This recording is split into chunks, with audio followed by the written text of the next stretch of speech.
বিশিষ্ট প্রাবন্ধিককার বঙ্কিমচন্দ্র চট্টোপাধ্যায়ের বিবিধ প্রবন্ধ গ্রন্থের অন্তর্গত একটি প্রবন্ধ হল মনুষ্য ফল। আফিমের একটু বেশি মাত্রা চড়াইলে আমার বোধ হয় মনুষ্য সকল ফল বিশেষ মায়াবৃন্তে সংসার বৃক্ষে ঝুলিয়া রহিয়াছে, পাকিলেই বাড়িয়া যাইবে। সকলগুলি পাকিতে পায় না, কতক অকালে ঝরে পড়িয়া যায়, কোনোটি পোকায় খায়, কোনোটিকে পাখিতে ঠোকরায়, কোনোটি শুকাইয়া ঝরিয়া পড়ে, কোনোটি সুপক্ক হইয়া আহরিত হইলে গঙ্গা জলে ধৌত হইয়া দেবসেবায় বা ব্রাহ্মণ ভোজনে লাগে। তাহাদিগেরই ফল জন্ম বা মনুষ্য জন্ম সার্থক। কোনোটি সুপক্ক হইয়া বৃক্ষ হইতে খসিয়া পড়িয়া মাটিতে পড়িয়া থাকে, শৃগালে খায়। তাহাদিগের মনুষ্য জন্ম বা ফল জন্ম বৃথা। কতকগুলি তিক্ত, কটু বা কষায়, কিন্তু তাহাতে অমূল্য ঔষধ প্রস্তুত হয়। কতকগুলি বিষময়, যে খায় সে মরে। আর কতকগুলি মাকাল জাতীয়, কেবল দেখিতে সুন্দর। কখনো কখনো ঝিমাইতে ঝিমাইতে দেখিতে পাই যে পৃথক পৃথক সম্প্রদায়ের মনুষ্য পৃথক জাতীয় ফল। আমাদের দেশের এক্ষণকার বড় মানুষদিগের মনুষ্য জাতি মধ্যে কাঁটাল বলিয়া বোধ হয়। কতকগুলি খাসা খাজা কাঁটাল, কতকগুলি বড় আটা, কতকগুলি কেবল ভুতুড়ি সার, গরুর খাদ্য। কতকগুলি এঁচড়ে পাকে, কতকগুলি কেবল এঁচড়ই থাকে, কখনো পাকে না। কতকগুলি পাকিলে পাকিতে পারে, কিন্তু পাকিতে পায় না।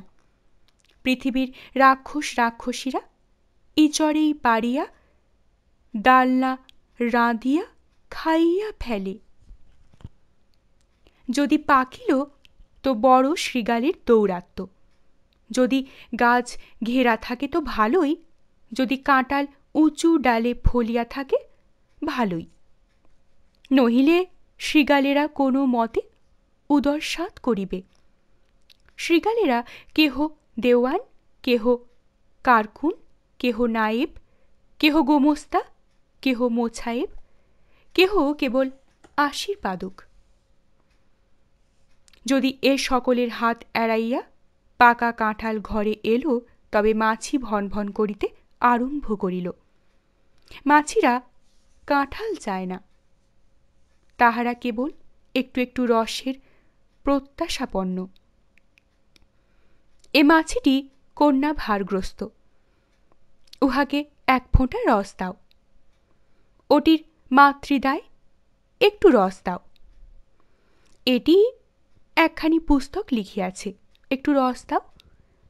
সেটি পেটের দায়ে একখানি সংবাদপত্র করিয়াছে, উহাকেও একটু রস দাও। এ মাছিটি কাঁটালের পিসির ভাসুর পুত্রের শ্যালার শ্যালিপুত্র, খাইতে পায় না, কিছু রস দাও। সে মাছিটির টৌলে 14.25 ছাত্র পড়ে, কিছু রস দাও। আবার এদিকে কাঁঠাল ঘরে রাখাও ভালো না, পচিয়া দুর্গন্ধ হইয়া ওঠে। আমার বিবেচনায় কাঁঠাল ভাঙিয়া উত্তম নির্জল দুধের ক্ষীর প্রস্তুত করিয়া কমলাকান্তের ন্যায় সুব্রাহ্মণকে ভোজন করানোই ভালো। এদেশের সিভিল সার্ভিসের সাহেবদিগকে আমি মনুষ্য জাতি মধ্যে আম্রফল মনে করি। এদেশে আম ছিল না, সাগর পার হইতে কোনো মহাত্মা এই উপাদেয় ফল এদেশে আনিয়াছেন। আম্র দেখিতে রাঙা রাঙা, ঝাঁকা আলো করিয়া বসে, কাঁচায় বড় টক, পাকিলে সুমিষ্ট বটে, কিন্তু হাড়ে টক যায় না। কতকগুলি আম এমন কদর্য যে পাকিলেও টক যায় না। কিন্তু দেখিতে বড় বড় রাঙা হয়। বিক্রেতা ফাঁকি দিয়া 25 টাকা শ বিক্রয় করিয়া যায়। কতগুলি আম কাঁচা মিঠে আছে, পাকিলে পানসে। কতগুলি জাঁতে পাকা, সেগুলি কুটিয়া নুন মাখাইয়া আমসি করাই ভালো। সকলে আম্র খাইতে জানে না, সদ্য গাছ হইতে পারিয়া এ ফল খাইতে নাই। ইহা কিয়ৎক্ষণ সেলাম জলে ফেলিয়া ঠান্ডা করিও, যদি জোটে তবে সে জলে একটু খোসামত বরফ দিও, বড় শীতল হইবে। তারপরে ছুরি চালাইয়া স্বচ্ছন্দে খাইতে পারো। স্ত্রীলোকদিগকে লৌকিক কথায় কলা গাছের সহিত তুলনা করিয়া থাকে, কিন্তু সে গেছো কথা। কদলী ফলের সঙ্গে ভুবন মোহিনী জাতির আমি সৌসাদৃশ্য দেখি না। স্ত্রীলোক কি কাঁদি কাঁদি ফলে? যাহার ভাগ্যে ফলে ফলুক, কমলাকান্তের ভাগ্যে তো নয়। কদলীর সঙ্গে কামিনীগণের এই পর্যন্ত সাদৃশ্য আছে যে উভয়েই বানরের প্রিয়। কামিনীগণের এ গুণ থাকিলেও কদলীর সঙ্গে তাহাদিগের তুলনা করিতে পারি না। পক্ষান্তরে কতকগুলি কূটভাষী আছেন, তাহারা ফলের মধ্যে মাকাল ফলকেই যুবতীগণের আনুরূপ বলেন। যে বলে সে দুর্মুখ। আমি ইহাদিগের ভৃত্যস্বরূপ, আমি তাহা বলিব না। আমি বলি, রমণী মণ্ডলী এ সংসারের নারিকেল। নারিকেলও কাঁদি কাঁদি ফলে বটে, কিন্তু ব্যবসায়ী নহিলে কেহ কখনো কাঁদি কাঁদি পারে না। কেহ কখনো দ্বাদশীর পারনার অনুরোধে অথবা বৈশাখ মাসে ব্রাহ্মণ সেবার জন্য একটি আধটি পারে। কাঁদি কাঁদি পারিয়া খাওয়ার অপরাধে যদি কেহ অপরাধী থাকে, তবে সে কুলীন ব্রাহ্মণেরা। কমলাকান্ত কখনো সে অপরাধে অপরাধী নহে। বৃক্ষের নারিকেলের ন্যায় সংসারের নারিকেলের বয়োভেদে নানা অবস্থা। করকচি বেলা উভয়েই বড় স্নিগ্ধকর, নারিকেলের জলে স্নিগ্ধ হয়। কিশোরীর অকৃত্রিম বিলাস লক্ষণ শূন্য প্রণয়ে হৃদয় তৃপ্ত হয়। কিন্তু দুই জাতীয়, ফল জাতীয় এবং মনুষ্য জাতীয়, নারকেলের ডাবই ভালো। তখন দেখিতে কেমন উজ্জ্বল শ্যাম, কেমন জ্যোতির্ময়। রৌদ্র তাহা হইতে প্রতিহত হইতেছে, যেন সে নবীন শ্যাম শোভায় জগতের রৌদ্র শীতল হইতেছে। গাছের ওপর কাঁদি কাঁদি নারিকেল আর গবাক্ষ পথে কাঁদি কাঁদি যুবতী আমার চোখে একই দেখায়। উভয়ই চতুর্দিক আলো করিয়া থাকে। কিন্তু দেখো, দেখিয়া ভুলিও না, এই চৈত্র মাসের রৌদ্র গাছ হইতে পারিয়া ডাব কাটিও না, বড় তপ্ত। সংসার শিক্ষাশূন্য কামিনীকে সহসা হৃদয়ে গ্রহণ করিও না, তোমার কলিজা পুড়িয়া যাইবে। আম্রের ন্যায় ডাবকেও বরফ ফলে রাখিয়া শীতল করিও। বরফ না জোটে পুকুরের পাঁকে পুঁতিয়া রাখিয়া ঠান্ডা করিও। মিষ্ট কথায় না পারো, কমলাকান্ত চক্রবর্তীর আজ্ঞা কড়া কথাই করিও। নারিকেলের 4টি সামগ্রী: জল, শস্য, মালা এবং ছোবড়া। নারিকেলের জলের সঙ্গে স্ত্রীলোকের স্নেহের আমি সাদৃশ্য দেখি। উভয়ই বড় স্নিগ্ধকর। যখন তুমি সংসারের রৌদ্রে দগ্ধ হইয়া হাঁপাইতে হাঁপাইতে গৃহের ছায়ায় বসিয়া বিশ্রাম কামনা করো, তখন এই শীতল জল পান করিও, সকল যন্ত্রণা ভুলিবে। তোমার দারিদ্র চৈত্যে বা বন্ধু বিয়োগ বৈশাখে, তোমার যৌবন মধ্যাহ্ন বা রোগ তপ্ত বৈকালে, আর কিসে তোমার হৃদয় শীতল হইবে? মাতার আদর, স্ত্রীর প্রেম, কন্যার ভক্তি, ইহা অপেক্ষা জীবনের সন্তাপে আর কি সুখের আছে? গ্রীষ্মের তাপে ডাবের জলের মতো আর কি আছে? তবে ঝুনো হইলে জল একটু ঝাল হইয়া যায়। রামার মা ঝুনো হইলে পর রামার বাপ ঝালের চোটে বাড়ি ছাড়িয়াছিল, এই জন্য নারিকেলের মধ্যে ডাবেরই আদর। নারিকেলের শস্য, স্ত্রীলোকের বুদ্ধি। করকচি বেলায় বড় থাকে না, ডাবের অবস্থায় বড় সুমিষ্ট, বড় কোমল। ঝুনোর বেলায় বড় কঠিন, দন্তস্ফুট করে কার সাধ্য? তখন ইহাকে গৃহিণীপনা বলে। গৃহিণীপনা রসালো বটে, কিন্তু দাঁত বসে না। একদিকে কন্যা বসিয়া আছেন, মায়ের অলঙ্কারের বাক্স হইতে কিয়দংশ সংগ্রহ করিবেন, কিন্তু ঝুনোর শস্য এমনই কঠিন যে মেয়ের দাঁত বসিল না। ঝুনো দয়া করিয়া একটি মাকড়ি বাহির করিয়া দিল। হয়তো পুত্র বসিয়া আছে, মায়ের নগদ পুঁজির ওপর দাঁত বসাইবেন। ঝুনো দয়া করিয়া 7 শিকা বাহির করিয়া দিল। স্বামী প্রাচীন বয়সে একটি ব্যবসা ফাঁদিবার ইচ্ছা করিয়াছেন, কিন্তু শেষ বয়সে হাত খালি, টাকা নহিলে ব্যবসা হয় না। ঝুনোর পুঁজির ওপর দৃষ্টি। 2-4টি প্রবৃত্তির রূপ দন্ত ফুটাইয়া দিলেন। বুড়ো বয়সে দাঁত ভাঙিয়া গেল। শেষ যদি দাঁত রহিল, নারিকেল জীর্ণ করিবার সাধ্য কি? যতদিন না টাকা ফিরাইয়া দেন, ততদিন অজীর্ণ রোগে রাত নিদ্রা হয় না।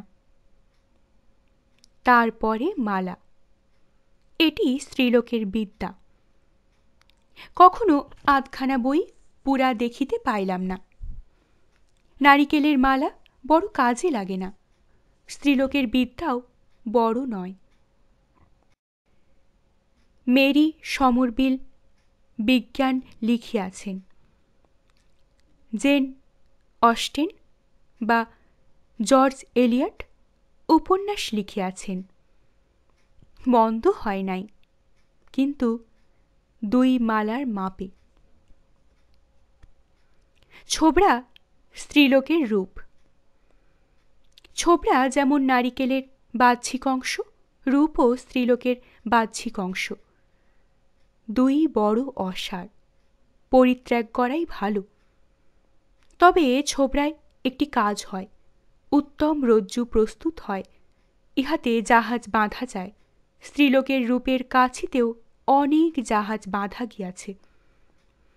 তোমরা যেমন নারিকেলের কাছিতে জগন্নাথের রথ টানো, স্ত্রীলোকের রূপের কাছিতে কত ভারী ভারী মনোরথ টানে। যখন রথ টানা বারণের আইন হইবে, তখন তাহাতে এ রথ টানা নিষেধের জন্য যেন একটা ধারা থাকে। তাহা হইলে অনেক নরহত্যা নিবারণ হইবে। আমি জানি না নারিকেলের রজ্জু গলায় বাঁধিয়া কেহ কখনো প্রাণ ত্যাগ করিয়াছে কিনা, কিন্তু রমণীয় রূপরজ্জু গলায় বাঁধিয়া কত লোক প্রাণ ত্যাগ করিয়াছে। কে তাহার গণনা করিবে? বৃক্ষের নারিকেল এবং সংসারের নারিকেলের সঙ্গে আমার বিবাদ এই যে আমি হতভাগা, 2-এর এককেও আহরণ করিতে পারিলাম না। অন্য ফল আকর্ষি দিয়া পারা যায়, কিন্তু নারিকেল গাছে না উঠিলে পারা যায় না। গাছে উঠিতে গেলেও হয় নিজের পায়ে দড়ি বাঁধিতে হইবে, না হয় ডোমের খোসামত করিতে হইবে।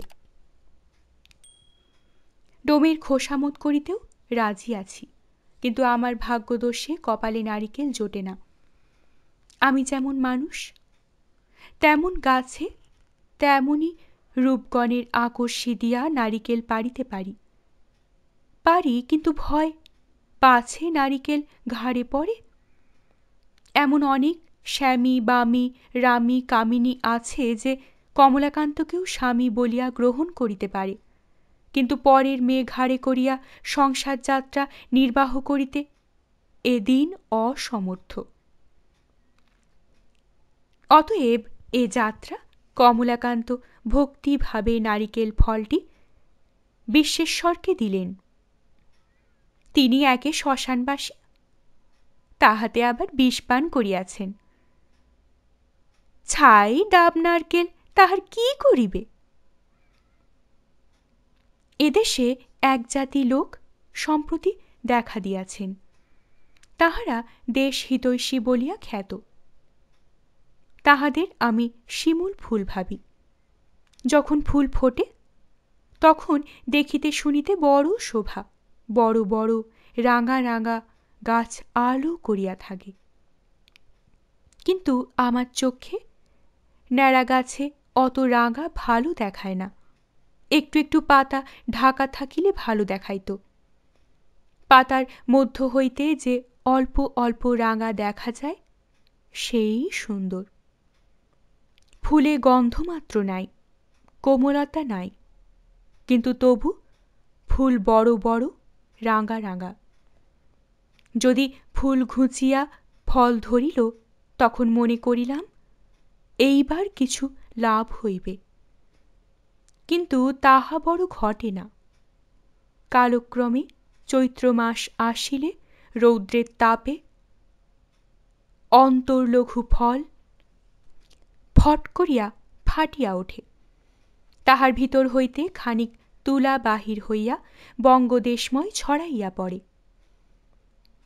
অধ্যাপক ব্রাহ্মণগণ সংসারের ধুতুরা ফুল। বড় বড় লম্বা লম্বা সমাসে বড় বড় বচনে তাহাদিগের অতি সুদীর্ঘ কুসুম সকল প্রস্ফুটিত হয়। ফলের বেলা কণ্টকময় ধুতুরা। আমি অনেকদিন হইতে মানুষ করিয়াছি যে কুক্কুট মাংস ভোজন করিয়া হিন্দু জন্ম পবিত্র করিব, কিন্তু এই অধম ধুতুরাগুলার কাঁটার জ্বালায় পারিলাম না। গুণের মধ্যে এই যে এই ধুতুরাই মাদকের মাদকতা বৃদ্ধি করে।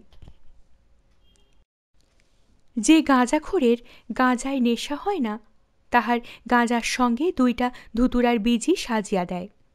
যে সিদ্ধি করে সিদ্ধিতে নেশা না হয়, তাহার সিদ্ধির সঙ্গে দুইটা ধুতুরার বীজই বাটিয়া দেয়। বোধ হয় এই হিসাবেই বঙ্গীয় লেখকেরা আপন আপন প্রবন্ধ মধ্যে অধ্যাপকদিগের নিকট 2-4টা বচন লইয়া গাঁথিয়া দেন।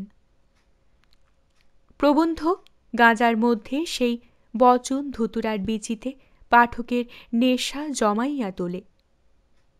এই নেশায় বঙ্গদেশ আজি কালি মাতিয়া উঠিয়াছে।